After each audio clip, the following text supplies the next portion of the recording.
So we have fundraising. The Democrats outperform us to an embarrassing extent. We have voter turnout, which you saw the video, again, humiliating. We have ad spends, specifically on television ads, that Democrats, the disparity is so great, it looks like Republicans don't even understand what a dollar is. Then, of course, we have the messaging. We talked about the messaging when it comes to abortion, when it comes to public safety, when it comes to fairness for all. Republicans don't message well. And this is, by the way, supposed to be the responsibility of the RNC to brand the Republican brand. But in the 2020 midterm elections, what did Republicans stand for? What was their messaging? They were just hoping to ride the waves of Joe Biden has increased gas prices, inflation's bad, you don't like him. But they didn't relentlessly debunk Democrats' talking points. They weren't base, they weren't savage. They just hoped that voters would flip their votes based on their unhappiness with Democrats, and they ignored the very powerful factor that Democrats have spent a long time cultivating, which is demonizing the Republican brand, making it impossible for even voters who are dissatisfied with Democrat policies and the outcome of Democrat policies to switch and vote Republican. Because to be Republican or to be associated with the Republican Party is to be a racist and a sexist and a bigot and xenophobic and transphobic and homophobic and all the other isms and phobias, to be a hateful domestic terrorist. And we laugh about it. We kind of embrace the insults because that's what we do. But to the average everyday American voter, that vilification is effective.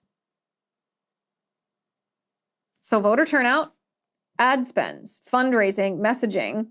And then the fifth factor, the fifth reason why we lost is because once again, the Republican Party failed to focus on what's most important. Instead, we focused on what is a show trial of Donald Trump. It was an grossly unjust political prosecution of Donald Trump. Our outrage is righteous indignation. It's properly ordered. It's correct. I'm not saying we shouldn't be watching that. Of course, we're going to watch that. It's mesmerizing. Of course, we're going to speak out against it. It's wrong. It's evil. It's unjust. It's unlawful. It's something that comes out of the Soviet Union or communist China. All those things are true. But while the Democrats are staging that, while they're weaponizing government and creating this media circus around Donald Trump, they are very quietly taking advantage of small, seemingly small processes that have more impact on election outcomes than what's happening to Donald Trump in that Manhattan courthouse. And Republicans failed to notice that. Republicans were spending so much time fundraising off of Donald Trump's indictment, his arraignment, again, which is fine, but do it at the same time, multitask, that they neglected to understand the importance of what was happening in Wisconsin. It's not something that you can recognize the importance of the day before, or 2 days before, or a week before, or a month before. You have to understand and be so immersed in this process that you see this coming before it's even happened, that you've already identified this as a must win, and you pour all resources accordingly into this victory, no questions asked. And the Republican Party failed to do that. This is why 2.5 months ago, 3 months ago now, January, February, I guess it was 3 months ago now, 3.5 months ago, I said Ronna Romney McDaniel is not fit to run the head, or not fit to run the RNC. She's not fit to be the chairwoman of the Republican National Committee anymore. She doesn't understand the reality of the political enemy that we face. And even after this loss in Wisconsin, this is why I came out against her. This is why I wanted Harmeet Dillon to run the RNC, because Harmeet understands what's going on. She understands how important process is. She understands how critical one seat on the Supreme Court of the Wisconsin Supreme Court can be to our overall outcome of a presidential election.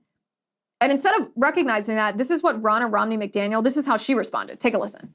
When you're losing by 10 points, there is a messaging issue, and abortion is still an issue. And we can't allow the Democrats to define Republicans and put millions of dollars up in lies and have it go unanswered, because the lies become the truth if they go unanswered. We have to put the Democrats on the defense on this issue, talk about the fact that they support gender selection abortions and due date abortions. It was an issue in 2022. The RNC raised the flag. I'm a suburban woman. I know this is an issue. I hear it with my friends, with my young daughter. This is not an issue that's going away for our party in a post-Dobbs world, and we can't put our head in the sand and think it's going to heading into 2024. Okay, so here's the thing. It's not that what she said is incorrect. It's that she's not an analyst. She runs the RNC. The RNC is primarily responsible for fundraising, messaging, election strategy, and branding of the Republican brand.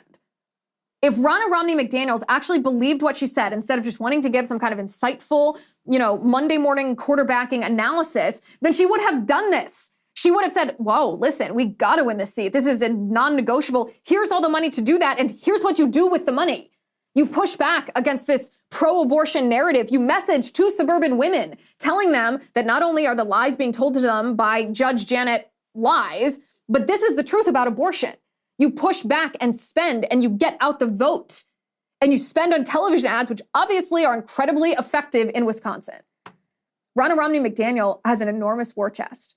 She doesn't have to just air grievances on Fox News in the aftermath of a loss of this magnitude. She has the capacity and she has the responsibility to foresee this, to prevent this. This is why she is unfit to run the RNC. And I don't mean this personally. I don't know her. She's probably a lovely woman personally. She is not good at serving as chairwoman of the RNC. And this is why. If we don't change course, I am telling you, 2024 is going to be worse than 2022. 2024 is going to be worse than 2020. It's not just a matter of things going badly for Joe Biden and people being unhappy with gas prices and inflation and all the money that's being sent to Ukraine. It is a much bigger, much more complex problem than that. And the Democrats have mastered the complexity of that process. Hi guys, it's Liz Wheeler. Don't forget to watch my show, The Liz Wheeler Show, every night at 7 p.m. on the First TV. You can download the free First TV app, or you can visit thefirsttv.com/Liz and start watching today.